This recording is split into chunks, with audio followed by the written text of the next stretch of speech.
My name is Samantha. I'm AEWSMR, and tonight I'm going to be talking about All Elite Wrestling's All Out pay-per-view from 2023.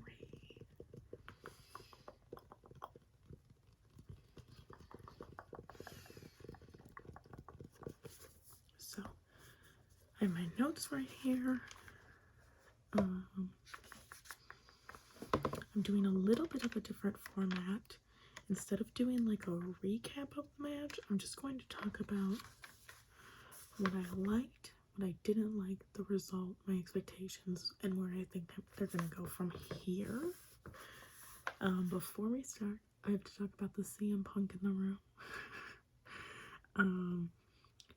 I believe it was the right decision. I think that it was the right time. I think that if Tony had waited until after the pay-per-view, people would have been really mad. So I'm glad that he did it before the pay-per-view. Again, it sucks because Wembley was a great show, and this ended up being a distraction, just like All Out last year when MJF came back, and then everything happened, and it was a distraction.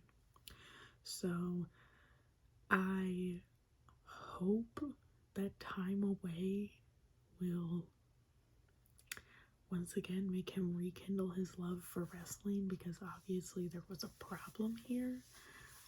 I think that it's interesting to look at what CM Punk's legacy will be now, because his legacy could have been that guy sobbing when he first came back because he never thought he was going to get to see CM Punk wrestle again.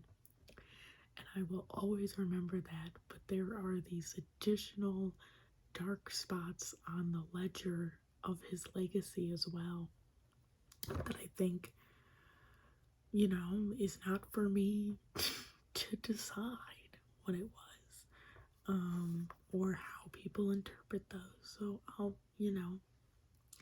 I think it was the right decision.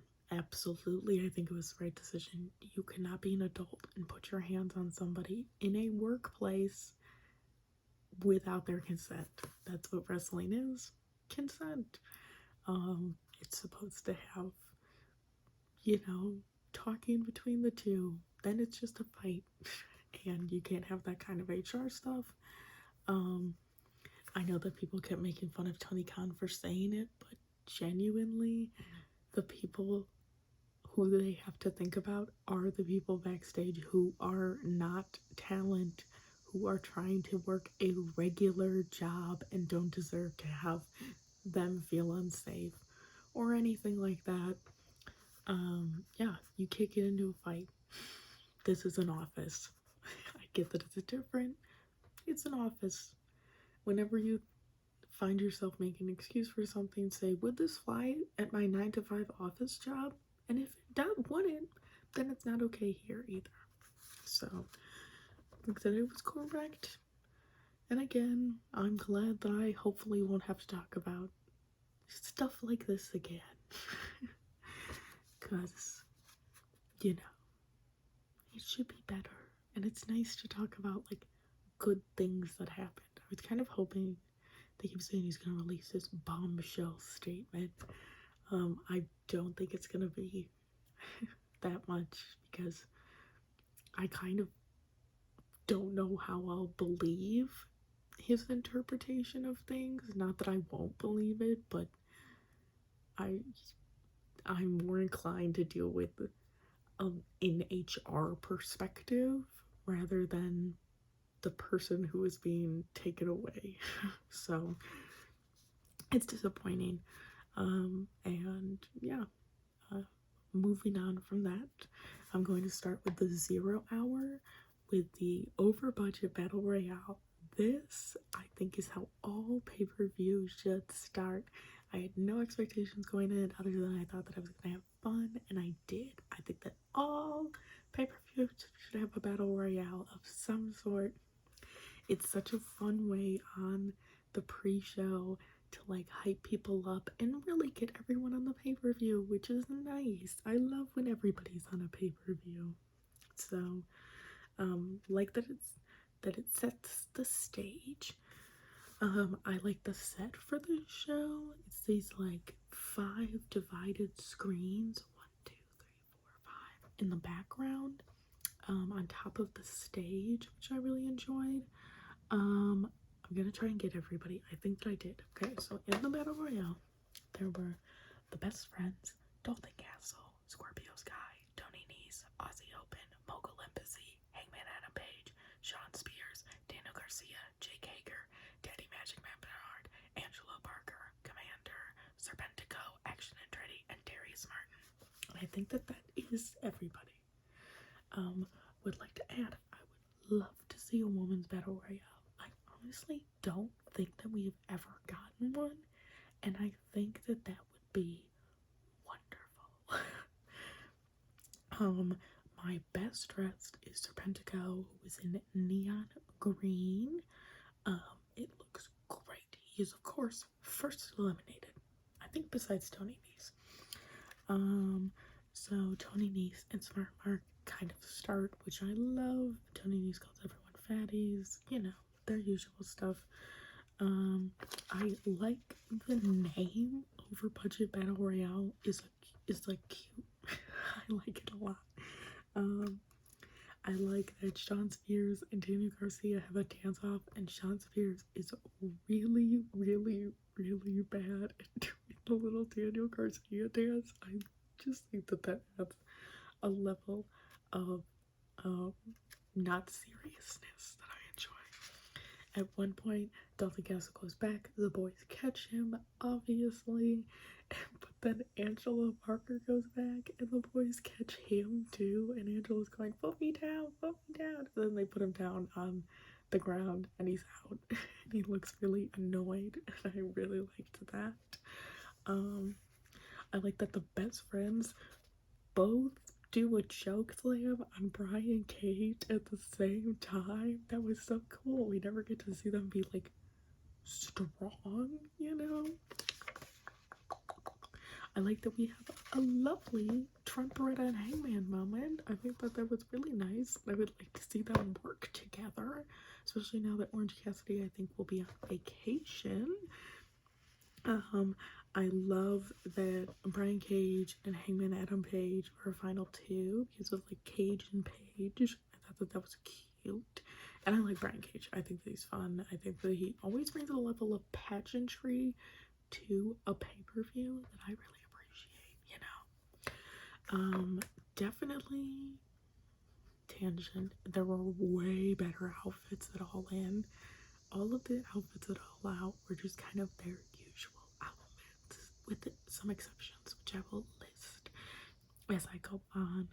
But I was disappointed in the outfits, and I feel like it felt like a Dynamite more to me than pay-per-views usually do, because I didn't feel like we had that same level of pageantry that I come to expect from pay-per-views, with like outfits or like different entrances and just kind of stuff like that. There are definitely moments of that. I definitely like those better because they have those moments, but yeah.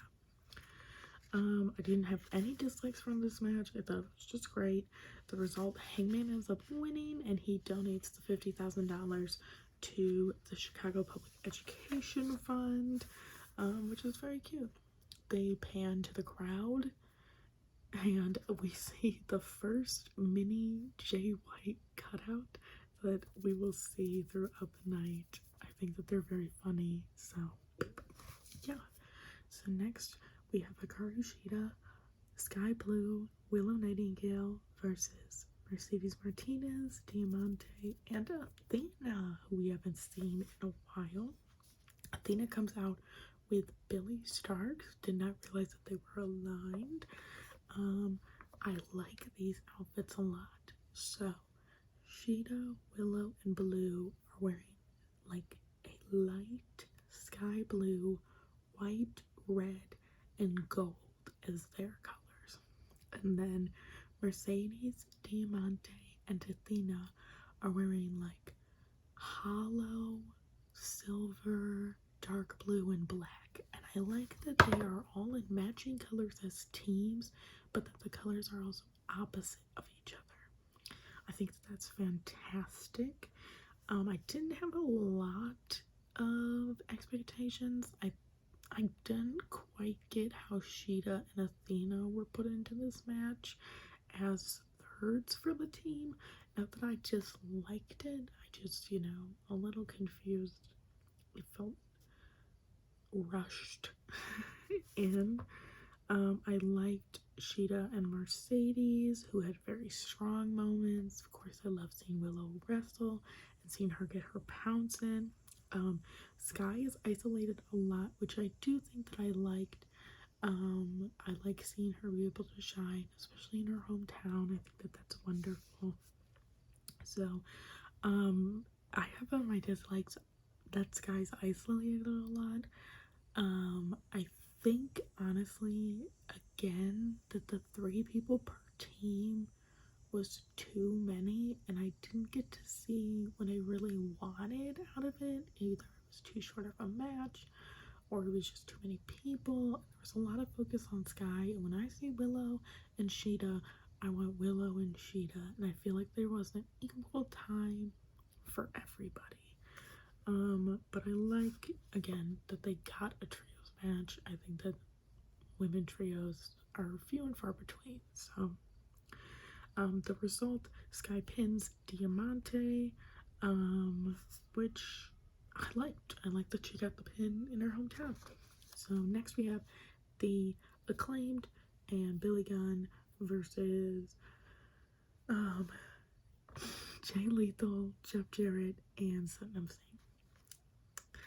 The outfits, I did unfortunately have to root for Jeff Jarrett, Jay Lethal, and Satnam Singh because Sanjay came out in an Isaiah Thomas Pistons jersey in Chicago, and I am from Michigan and, the area-ish of Detroit. So I did unfortunately have to root for them because that slayed. It was a good outfit. Expectations, not a lot really. I never really know what to expect with either of these teams. I feel, well, I mean, like, you know what you're going to expect from them, but I didn't know how they were going to work together. So some of my likes, oh, I wrote down punkless rap, and I was like, what? I know that people, this is gonna be controversial. I do like that Punk was not mentioned in Max Castier's opening rap. Thought it was good to just not bring any attention to it. I like that at the beginning there was a ref change, so Aubrey came out and Karen Jarrett was so mad. I loved that. I liked the I like that Dennis Rodman, who came out with the Acclaimed and Billy Gunn, did nothing. Like, when they would cut to him, he would just be staring blank-faced. I like that he very clearly had hot pink hair to match the Acclaim, but wore a hat the whole time, so you couldn't see it unless you looked at, like, this part right here. And I love whenever anybody catches the lethal injection. I think that's so cool, so I loved that. I did not like, Dennis Rodman. I just don't know. I get why Dennis Rodman was there, but I don't, yeah. No hate to Dennis Rodman, but it felt a little forced. So the result is that Dennis Rodman takes Jeff Jarrett's guitar and hits him with it, and they end up losing. So they retain the Trios Championship, which I always think it would be funny if they win and then just automatically lose. And don't do that. But I think it would be funny for me. So now we're into the full show. This had Better Than You Baby versus Dark Order for the ROH tag titles. I expected Dark Order to win. I will be honest. I was like, this is their comeback. Like, they're gonna win. They have their new outfits, which I love. I love that they're incorporating more red because the purple and black always felt dull to me, and the red was a good choice. So I really like their new outfits. I like that they get dressed up for their promos. I think that that's great. Yeah, so just thought it was gonna be a new beginning. They, spoiler, do not win. But I did like throughout the match. Well, to start, MJF chugs like 3/4 of a beer. And he's really trying to play it, but it's very clear that he does not like it, which I thought was funny. I like that MJF did the sportsmanship handshake and then poked Alex Reynolds in the eye. Why do we keep falling for this? Like, guys, we gotta think a little. I like that Alex, like, took that chair to MJF, and I like, again, that we're seeing a less silly side. They are, like, again, reimagining Dark Order as a whole. I like the kangaroo kick. It's funny. This is crazy sequence of Adam Cole from Reynolds and Silver that's like really fast, and I love a fast, quick, jumpy sequence. I dislike anytime somebody gets hit and looks like they're hurt and has to go to the back and then like comes back. Like, I like the idea of it. If it's like a foot or like an arm, but when it's like the neck and the head and like, I don't like it. It makes me feel yucky. I just don't like anything like here above to be used in storyline because I just always feel worried. And I know that I shouldn't. Like, obviously, I knew that he was gonna come back, but it always worries me.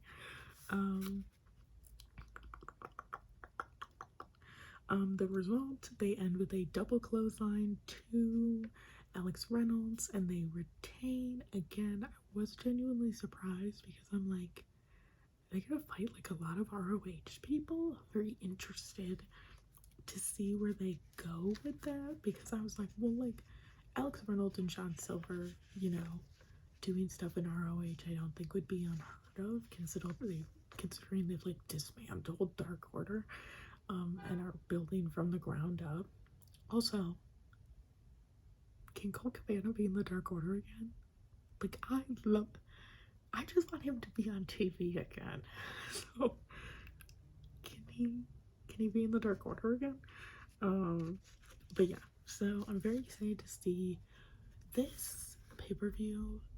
Felt like a new beginning in so many ways, and I feel like I'll touch on that more, but like, so many people and groups feel like they are having a fresh start as opposed to like a payoff of the storyline, if that makes sense. So as they walk up the ramp, Adam Cole and MJF, Samoa Joe decides that he is tired of waiting and comes out and pushes past MJF, and there are parallels to when they were in NXT.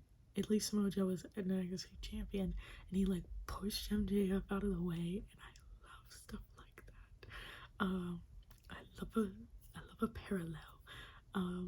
I also really starting to like love Samoa Joe. Like, I think that he's funny and interesting, and yeah, as a character. So I'm really starting to like get the hype around him, I feel like, too. So MJF runs back, and him and Joe fight for a bit, and then, you know, the scuffle is done. The scuffle. So next we have Samoa Joe versus Shane Taylor for the ROH. Oh, I wrote this down. TV title. I definitely wrote down world title first, not TV title. I didn't have any expectations going in because I have never seen Shane Taylor in my life. I get that he had like the little promo, but I don't know who he is. And that's no hate to him. It's just because I don't watch anything besides AEW. So, my legs, Joe dives. I was so excited. I was like, that's great. I like that Shane, after he died, then went off the middle rope. I thought that was great. I like that they had a punch fight. I like that, like, Samoa Joe, when partnered with an opponent of more similar size to him than usual, feels like he can do a lot more because they could, like, catch him or pick him up or stuff like that. I love when, like, bigger guys get to do more athletic things because they don't have to worry about, like, crushing their opponent. And not just guys, girls too. I always think that that's great. The result is a chokehold. Shane taps. Samoa Joe retains. Thought that it was a good length. I will never complain about seeing Samoa Joe wrestling, especially in this context. So I really like that one. Then we get, I folded my hands. You couldn't see, it was off camera. Then we get a DraftKings ad. And not like Excalibur rating, because, like, I don't care about that. Like a full ad that they use for TV, that made me mad. Because I paid $50 for no commercials. Like, and it's one of two. They put two in the show. Don't do that. That made me so mad. I've spent $100 on pay-per-views in the past 2 weeks, and there's a DraftKings television ad in the middle of my pay-per-view. Tony, I don't like that. I don't like that at all. So that annoyed me, and they better not do that again. No DraftKings ads. That made me mad. Then we have Luchasaurus versus Darby Allin for the TNT title. I expected a toned down version of this. I'll talk about it in a little bit more what I mean. So I'll get to my likes. I like the, like, play between the two, kind of, and I like the ending with the chair threat from Christian to Nick Wayne on the outside that distracts Darby Allin, that ends up costing Darby Allin the match. And it's not that I didn't like this match. I feel like it all goes together in a story. I don't think that I like this match isolated. I like it from a story perspective. So what I disliked, I don't like seeing Darby just get beat down and, like, thrown around and look in pain the whole time, which is a lot of this match. And I don't like that, but I like it from a story perspective, because what I liked about the Nick Wayne section was that usually Darby, not that he only cares about himself, but only has to care about himself when he's wrestling, because he just, like, doesn't care if his body gets destroyed, seemingly. And I like that Nick Wayne feels like somebody that he has to be responsible for, and maybe, like, has to be a good example for. And so it distracted him because he was trying to figure out if he was going to throw his body one direction or the other. So I like that dichotomy kind of a story. I think that that's really interesting. The result was two tombstones to Darby Allin and Luchasaurus pins and retains. And yeah, I like that Darby seems to be having to consider that he can't just throw his body around and get beat up the whole time.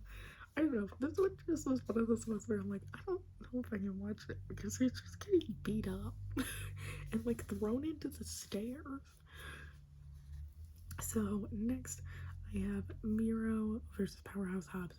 This is fantastic. This is so good. I expected a good match because, again, I like when two people of bigger sizes can actually do stuff with each other. But there's so much to like about this. I like the slap that meat chant, the meat chant, the meat forever chant, the holy meat chant. I have no clue how Miro and Powerhouse Hobbs did not laugh. I would have been cracking up. I was trying to explain it to my mom. I go, no, it's this thing online where like a wrestler says, I want to see big meaty men slapping me. And she goes, I don't know what that means. And I was like trying to explain it to her. It was so, I love like an inside joke. I like that Excalibur called Miro's like jump kick a leg lariat, which I'm sure is what it's called. But I was like, no, he just jumped up and kicked up. There was I like that there was a game over, Hobbs kicked out, and then picked up Miro, like piggyback style. Again, that's just funny. I like whenever a wrestler puts their straps down, like Hobbs did.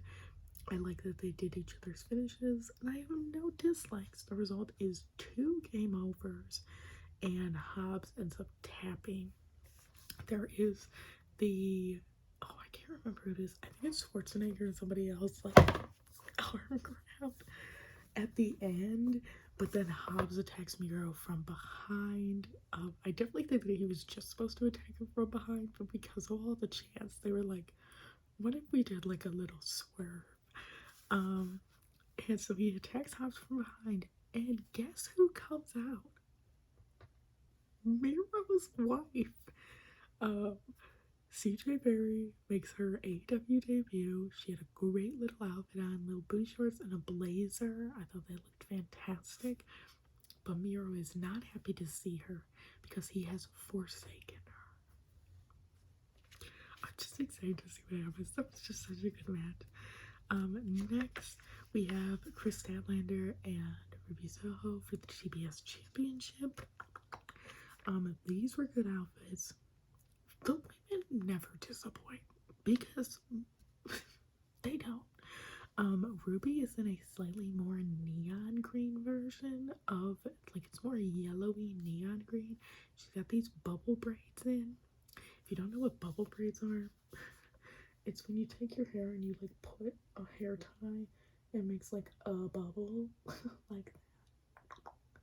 And so I loved those.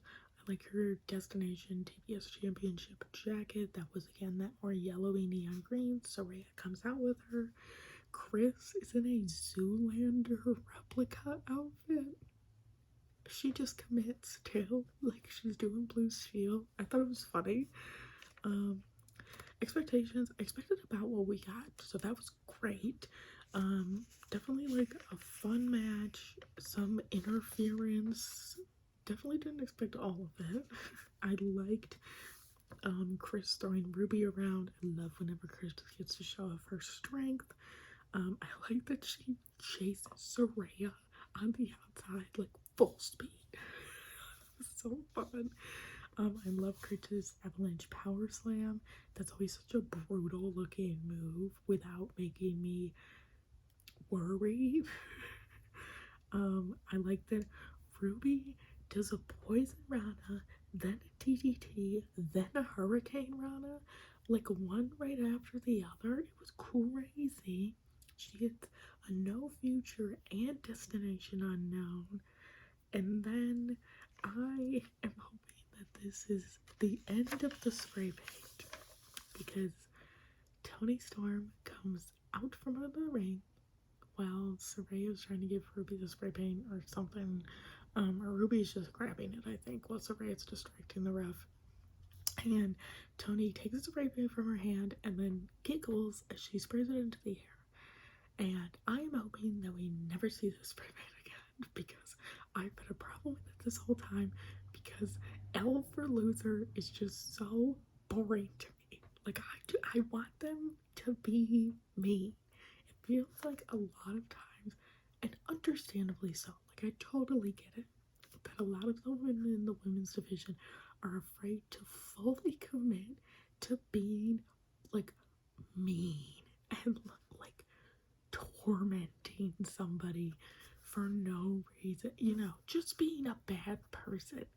And they don't seem to want to commit to it. And the spray painted L for loser is the epitome of that for me. And I want the Outcast to be me. Like, I like that Toni Storm is, like, acting crazy. I like that. I like to see women be unhinged. That's fun for me. So I am hoping that spray paint is. It's also because the spray paint was so obviously the spray on hair color. like you know that it's not permanent because it's so clearly the spray on hair color. So I'm hoping that the spray is dead. Oh, and then hopefully these women get to be unhinged. I want to see them be me and like call people like bad words. like, oh, that's like I want to see them call each other sluts and like whores and just be me. I didn't have any dislikes. This was a great match for me. Chris ends up hitting the Sunday Night Fever and retains her belt, which is fantastic. And I am excited too. I would love to see them keep building on Chris being kind of like a giant killer because like she beat Jade Cargill. And I feel like I want to see her look strong, show her strength, and like beat people. So I'm very excited about that.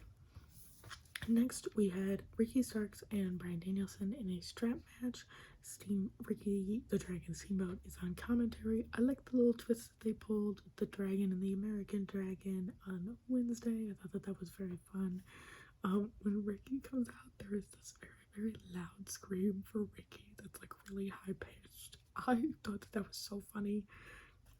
We get Final Countdown Bryan Danielson. That is some of the pageantry that I want from a pay-per-view, by the way. That was great. I learned as they were doing this that I did not know what a strap match was. For some reason, I thought that they would each have their own straps and not be like tied together. Wrong. They're tied together. Expectation, less blood. I did not expect that much blood. It's okay, but it was a lot of blood. It was kind of gross. I like the start with Ricky kind of walking around and refusing to get hooked up to Bryan, not attaching to the strap. And then when he attaches, starts really strong and attacking Bryan. I like him mocking the yes chants. I like heel Ricky. I like that he's mad and that he's being annoying. I like how strong Ricky looked throughout the match. I liked that he yelled at Ricky the Dragon Steamboat, and Ricky the Dragon Steamboat stands up and yells, "Go for it! Come on, hit me!" I thought that was a very fun interaction between them. I like that Steamboat ends up stopping Big Bill from helping out Ricky. That was great. I like that Ricky dives and then Bryan goes off the top and they don't get their strap tangled up between like the barriers or anything, because I would have. I thought that was really good awareness of where they were in the ring and what was connected to what. I like it when Bryan Danielson said it's time to kick his effing head in. Just thought that was fun. Dislikes. I felt like this is kind of a nitpick. I feel like there wasn't as much back and forth as I usually like. Like it was like Ricky is winning, and then Bryan is winning, and then Bryan won, and it didn't feel like there was a lot of battling between the two. It felt kind of like this is who's winning, this is who's winning. We end with a lapel lock, and then Bryan changes out and decides to choke Ricky with the strap. I like that was incorporated into the ending, and Ricky passes out. I'm excited going forward because I've been trying to figure out for the past couple weeks why I am not excited about the Blackpool Combat Club, and I had convinced myself that it's because William Regal isn't there. Wrong. It's because Bryan wasn't there. So I'm excited to see how they take this in a new, reinvigorated direction since we end up getting a Blackpool Combat Club sweep. So next we have Shibata and Eddie Kingston versus Claudio Castagnoli and Wheeler Yuta. I thought that we were going to get Eddie beating the crap out of Claudio. We did not, which is disappointing, but they're probably saving that, so fine. For like a one-on-one. But I wanted Eddie to beat the crap out of Claudio. So I liked that Shibata just eats the uppercuts at the beginning and that Eddie yells, "Eat 'em!" I like that Claudio is acting like a coward, and then as I thought that he's acting like a coward for not tagging in when Eddie tagged in, Nigel on commentary said, "No, that's a tactical retreat. Don't call him a coward." I like that Yuta and Eddie are like Yuta's like choking or he's pulling back Eddie's arms, and they do like this little spin to get out of it. Just thought it was funny. I like that Claudio throws Yuta and Shibata in a fastball something. I can't remember what they called it, fastball something or another. I like that Shibata hits Yuta so hard that everybody on commentary gasped and everyone in the audience gasped. I like that Shibata has Claudio and Wheeler in two different locks at the same time. That was so fun. And that Claudio focuses on getting himself out so much that it hurts Wheeler Yuta. I think that is an interesting character trait. But I'm excited to see more of this.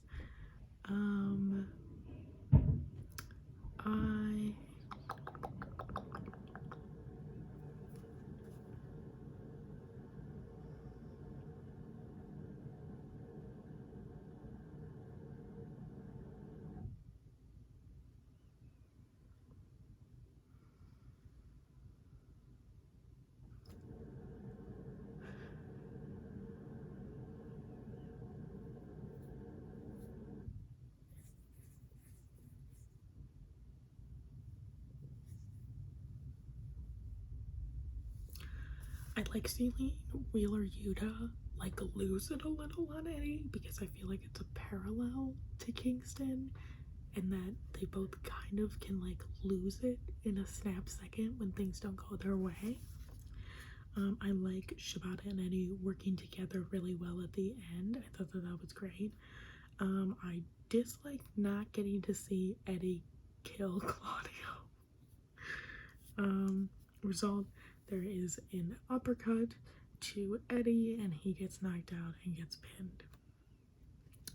Now allow me to write some of my own fanfiction here about how I would continue developing the story, because so far Claudio has been the one to always be with Yuta and seeming to always look out for him, and I feel like him not wanting to fight Eddie and saving himself are pivotal points to his character in a way that we haven't seen before. So I am so interested to see how they are going to take that, and perhaps maybe they aren't as good as Yuta thought that they were, or that he doesn't care about him as much as he thought that he did. I don't know. I just think it'll be fun. Next we get Kenny Omega versus Konosuke Takeshita. I was very excited for this. Takeshita is wearing a long red hooded trench coat. Perfect. Do more red. I feel like black is boring and you are exciting. And if you're supposed to be the new Kenny Omega, you need to be exciting. So do more of that like flat red color. I really liked that. And Kenny comes out in his old colors from his New Japan days. The green, yellow, orange, which I love. He looks like a Sprite. My expectations, I wanted a quick, not like timely wise, but like emotions wise, kind of fast match. and I expected an elevation of Takeshita by the end. I liked that Takeshita did a brainbuster on the outside to Kenny. That was brutal. I like that the ref takes away the chair and then it reveals that that was Don and Takeshita's playing the whole time, and they stack the chairs on top of Kenny, and then Takeshita dives on top of him. There's like 4 chairs and they're kind of not staying up. I like the Avalanche Blue Thunder Bomb. That's just a good move. And I like that the screwdriver got stuck in the mat. I wish, in conjunction with the screwdriver, that Don was a little bit less involved. I felt like this could have been a really nice time for them to have not a clean match, but a cleaner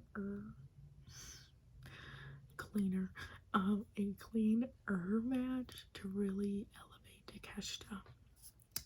The result was a V-trigger, and Takeshita ended up winning with that. So again, more red, because it also matches his video screen, which I realized was like the pictures of him and Don, it matches. So like, do more of that flat red, not like a glossy cherry red, that like flat orangey red. I think that that's a unique color, and I'm excited to hear Takeshita talk more. That should be good. So next we have Bullet Club Gold with the Guns, Jay White, Juice Robinson versus FTR and the Young Bucks. I want it to be noted that I have been a fan of the Guns for months. I'm not jumping on the bandwagon now. I've been there. I didn't have a lot of expectations because they have so many kind of, I know what to expect from each of them as a team, but not how they're all gonna work together, so I was interested. I like the 4-on-4 synced up sequences. I thought that those were great. I found out during Wembley that I think that the reason that sometimes I don't love FTR matches is because they start kind of slow, and by the time I realize I'm having a good time, it's like the end. So I like that this didn't feel slow at all. And again, that's just my personal thing, probably because I can't keep my attention span. I like the dynamics of each team's cohesion with each other, because the Bullet Club Gold was very much working with each other from the start, and I feel like it took FTR and Young Bucks a little more longer to get there. I loved how much everyone seemed to talk in this match. Like, they were yelling stuff at each other and the mics were picking it up really well. I think that's a symptom of the Guns, which I really liked. I liked Cash and Matt doing super kicks together. I like that Taz said Yambag City. And I like that Austin took 3 splashes. I thought that was very cool. I didn't really have any dislikes. I thought maybe it was a little long, but again, kind of nitpicking.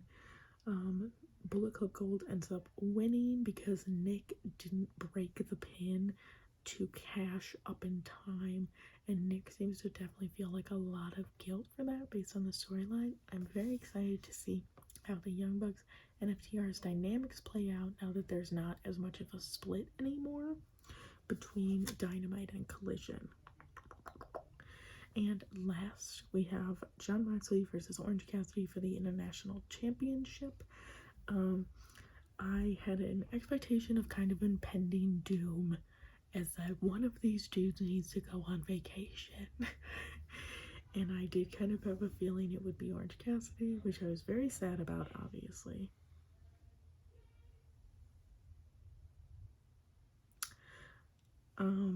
I liked that Best Friends with Orange Cassidy mimicked the Blackpool Combat Club's entrance a little bit, with all of them in a line. I thought that was very fun.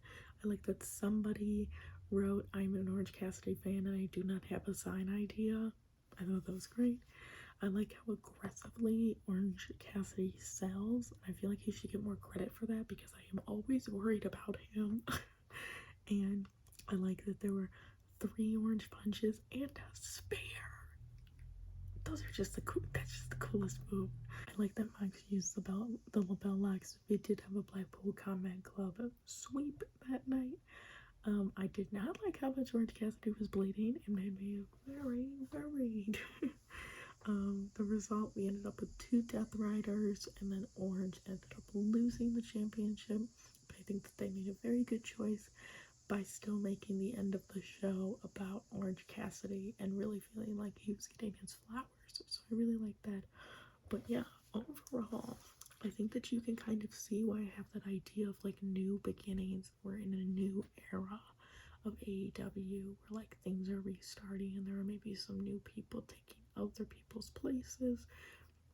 So yeah, I thought it was great. It was very fun. Again, a little bit more pageantry would be fantastic. But yes, I hope that this video brought you some rest, some relaxation, and some tingles. And please let me know what you thought about any of this because I love talking about that stuff in the comments. Have a good time.